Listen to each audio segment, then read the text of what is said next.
शहराचे नवे खासदार म्हणून निवडले गेलात, पहिली काय प्रतिक्रिया? देखिए, मैं समझता हूँ कि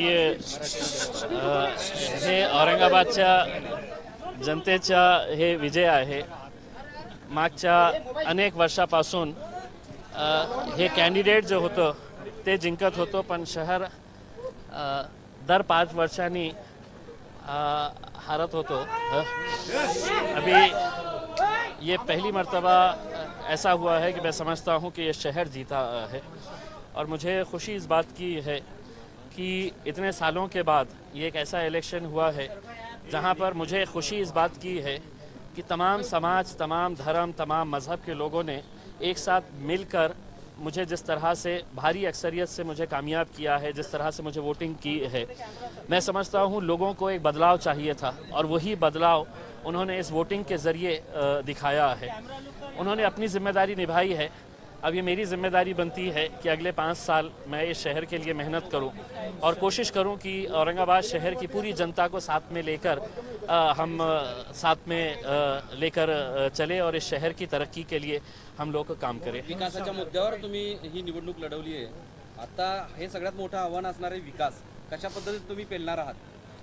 देखिए, औरंगाबाद शहर जैसा आप लोग जानते हैं कि किसी ज़माने में एक एशिया का फास्टेस्ट डेवलपिंग सिटी हुआ करता था.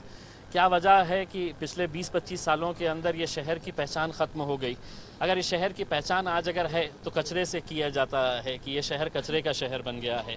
ये शहर के अंदर अकेले एक ऐसा देश की पहली एक कंपनी है जहां पर पूरे शहर के पानी का स्कीम एक प्राइवेट कंपनी को दे दिया गया है. लाया शिवसेना ने और दिया गया जिस कंपनी को, उसके मालिक है भारतीय जनता पार्टी के राज्यसभा के मेंबर. ये हमारे ऊपर लादा गया था. आज औरंगाबाद शहर के अंदर 8-8, 10-10 दिन के बाद पानी मिलता है. औरंगाबाद शहर के सड़कों की हालत इतनी ख़राब, पैसा जब आता है तो यहाँ पर पैसा ठेकेदार, नेताजी सब मिलकर बांट के खा जाते हैं. तो ये सब जिम्मेदारियां हैं कि एक ट्रांसपेरेंसी लाने की ज़रूरत है. लेकिन ये अकेले मुझसे अगर पॉसिबल होगा, अगर आप पूछेंगे तो मैं कहूँगा कि मुझसे अकेले पॉसिबल नहीं है. औरंगाबाद की जनता को पूरा साथ में आना पड़ेगा. तमाम लोगों को ये सोचकर हम लोगों को अलग अलग मुद्दों के ऊपर अच्छी टीम तैयार करके हम इस शहर के डेवलपमेंट के ताल्लुक से हम कैसा जा सकते हैं. मेरी खुद की ये सोच है कि अगर विधानसभा के अंदर अगर हम अच्छा प्रपोजल बना के अगर लेके गए तो पैसा लाना कोई बहुत बड़ी बात नहीं है.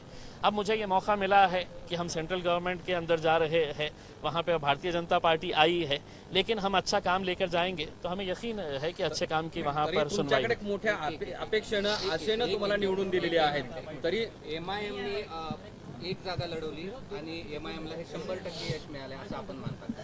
यानी 100%. देखिए, मैं ये कैंडिडेट जो हूँ, मैं जो चुनकर आया हूँ, मैं एक्सीडेंटल कैंडिडेट हूँ.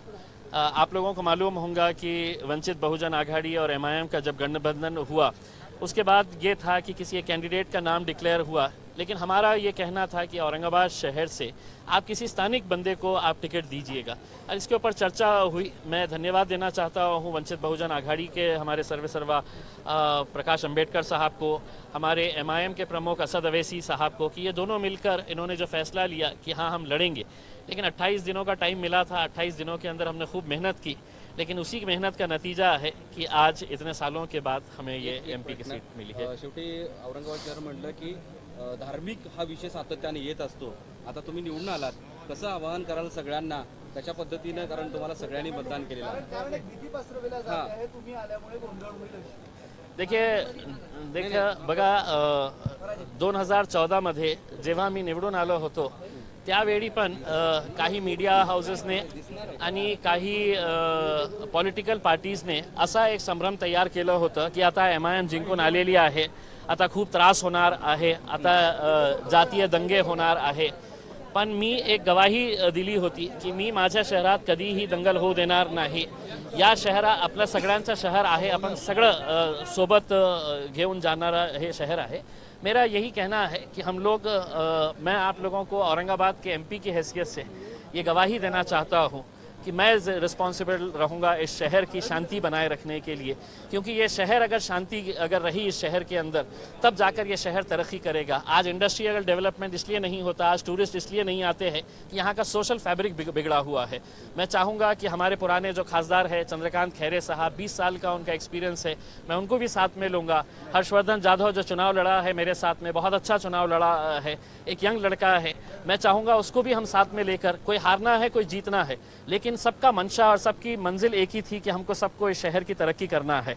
हम सब साथ में मिलकर आएंगे और सब इस शहर को तरक्की की राह पर ले जाएंगे। एक मिनट सामी सामी अंदर चलो पीछे लो